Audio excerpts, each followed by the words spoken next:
Budget के बाद CM doctor Mohan Yadav ने जी मध्य प्रदेश छत्तीसगढ़ से एक्सक्लूसिव बातचीत की है। उन्होंने कहा है कि वो बाबा महाकाल की नगरी से हैं और वो प्रदेश की जनता पर अतिरिक्त कर का भार नहीं पड़ने देंगे। सीएम ने कहा कि ये जनता के सुझाव पर जनता का बजट है। जनता से राय मांगी गई थी और उसी राय के accordingly budget doctor Mohan Yadav की सरकार ने पेश कर दिया है। सर, आपने कहा सबसे बड़ा बजट, सब पर फोकस रहा। निश्चित रूप से विकास पर अगर दृष्टि होगी तो स्वाभाविक रूप से सब क्षेत्रों में विकास की संभावना ढूंढी जाएगी। यही कारण है कि विकास के लिए पर्याप्त धनराशि भी दी गई और पर्याप्त रूप से विकास करने के लिए सारी गुंजाइश विभागों को भी बढ़ाने के लिए दी गई है, जिसके कारण से मध्य प्रदेश की एक अलग छवि बन के आएगी। विभागों ने जो डिमांड रखी थी उस डिमांड से ज्यादा बजट अलॉट किया गया। हाँ, क्योंकि हमारी वित्तीय तरलता उस स्थिति में है।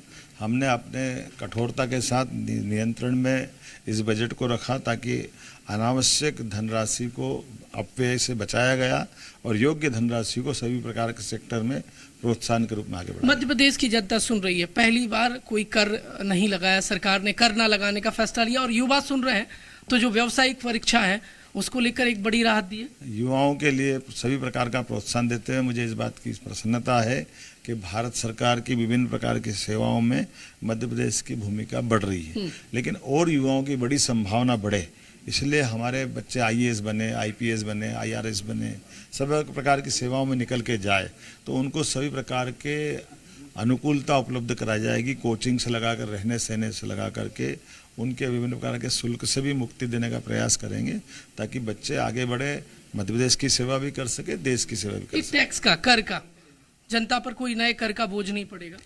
हम तो उस नगरी से आते हैं जो विक्रमादित्य की नगरी है और विक्रमादित्य हमेशा जनहितैषी निर्णयों के कारण जाने जाते हैं। तो मध्य प्रदेश के अंदर में सुशासन के रूप में, आदर्श रूप में विक्रमादित्य, राजा भोज जैसी बहुत लंबी परंपरा है। तो स्वाभाविक रूप से अगर अपनी वित्तीय व्यवस्था पे नियंत्रण होगा तो हम कर को न लगाते हुए भी वर्तमान व्यवस्थाओं में विकास की बड़ी संभावना खोजते हैं। यही कारण है कि मध्य प्रदेश के इस बजट में विकास के बड़े टारगेट लिए हैं, बड़ी धनराशि का बजट बनाया गया, लेकिन टैक्स कलेक्शन के लिए अलग से टैक्स लगाने की जरूरत नहीं है। हमारी जो संघीय रचना के अंतर्गत मध्य प्रदेश का और देश का जो परस्पर संबंध है उसमें जीएसटी का हमारा अंश भी प्रॉपर आता है। उसी प्रकार से जो वर्तमान की टैक्स की व्यवस्था है उसकी सरलीकृत व्यवस्था करते हुए उसमें पर्याप्त ध्यान दे करके ही धनराशि का संग्रहण बढ़ रहा है। तो ये हमारा नियंत्रण है अपनी व्यवस्था का और उसका लाभ हम उठाएं। पहला पूर्ण बजट है आपका, अलग अलग वर्गों से आपने राय ली होगी, तो क्या सार निकल कर सामने आया था? सबका साथ सबका विकास, सबके साथ विचार करेंगे आगे बढ़ेंगे। रिलेटेड सवाल और है, डॉक्टर मोहन यादव मध्य प्रदेश के मुख्यमंत्री हमसे बातचीत कर रहे थे और जी मीडिया से एक्सक्लूसिव बातचीत करते हुए मुख्यमंत्री ने कहा है कि एमपी का डेवलपमेंट हो और यही उनका पहला फोकस है और बजट बनाने के दौरान जनता से राय ली गई थी और उस जनता की राय के हिसाब से बजट अब पेश किया गया है। विकासशील और विकसित मध्य प्रदेश के लिए बजट उन्होंने बताया है। कैमरामैन कैलाश मालवी के साथ प्रमोद शर्मा, जी मीडिया, भोपाल।